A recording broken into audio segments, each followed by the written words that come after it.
Kitchen પોઈન્ટમાં આપનું સ્વાગત છે। આજની રેસીપી છે કંટોલાનું શાક। તો મિત્રો તમે જોઈ શકો છો કે અહીંયા છે તે મેં કંટોલા લીધેલા છે, તેને આ રીતના મેં ગોળ ગોળ કાપી લીધેલા છે। એક નાનું ટમેટું લીધેલું છે, તેને આ રીતના મેં કટિંગ કરી લીધું છે। લસણની પેસ્ટ કરેલી છે, મેં 2 થી 3 મોટી લસણની કળી લીધેલી છે, તેને આ રીતના મેં ખાંડી લીધેલી છે। પછી સિંગનો ભૂકો લીધેલો છે, તેને આ રીતના મેં ખાંડી લીધેલો છે। તો ચાલો તેનો આપણે હવે વઘાર બનાવીશું। બાઉલ મૂકીશું, તેને ગરમ થવા દેશું। ગરમ થઈ જાય એટલે આપણે એમાં 5 ટેબલસ્પૂન જેટલું તેલ એડ કરીશું। તો હવે આપણું તેલ જે છે તે આવી ગયું છે। 1 ટેબલસ્પૂન જીરું એડ કરીશું,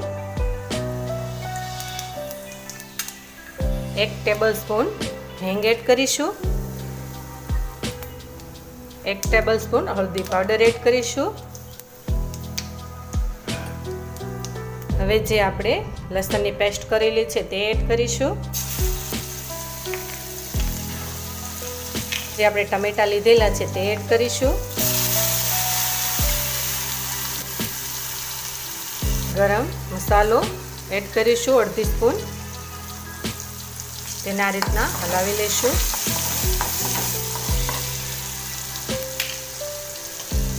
હવે જે કટિંગ કરેલા કંટોલા છે તે એડ કરીશું, તેને આ રીતના હલાવી લઈશું।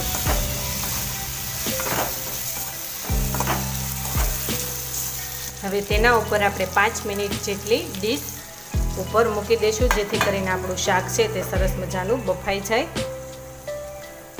હવે આપણી 5 મિનિટ થઈ ગઈ છે, તો તેને પાછું આપણે હલાવી લઈશું।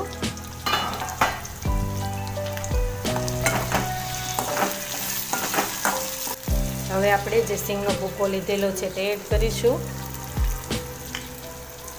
1 સ્પૂન ચટણી પાવડર એડ કરીશું, 1 સ્પૂન ધાણા જીરું પાવડર એડ કરીશું, સ્વાદ અનુસાર મીઠું એડ કરીશું,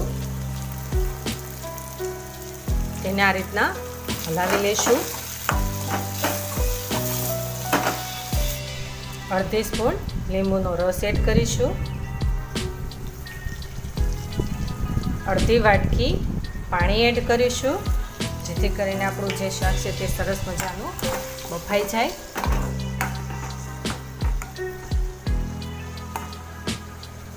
તેની ઉપર આપણે મૂકી દઈશું, ગેસ ધીમો રાખીશું।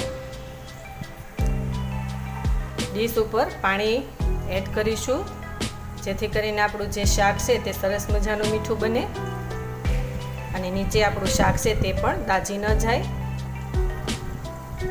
આ રીતના આપણે શાકને ચડવા દઈશું। 15 મિનિટ શાક ચડવા દેવાનું છે। આ રીતના શાકને હલાવી લેવાનું છે। પછી ઉપર ડીશ મૂકી દઈશું।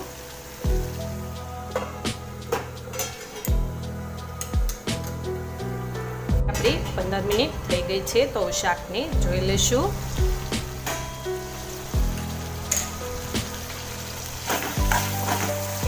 તો હવે આપણું શાક છે તે સરસ મજાનું રેડી થઈ ગયું છે। આ રીતના ચેક કરી લઈશું, જેથી કરીને આપણું શાક છે તે આપણને ખબર પડી જાય કે ચડી ગયું છે। તો તેને હવે આપણે એક બાઉલમાં લઈ લઈશું। હવે જે આપણું શાક છે તે એક બાઉલમાં લઈ લીધેલું છે, તેના ઉપર આપણે ધાણા એડ કરી દઈશું।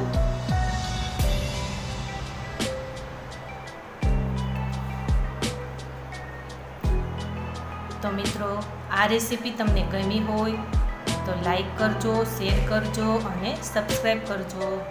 નમસ્કાર।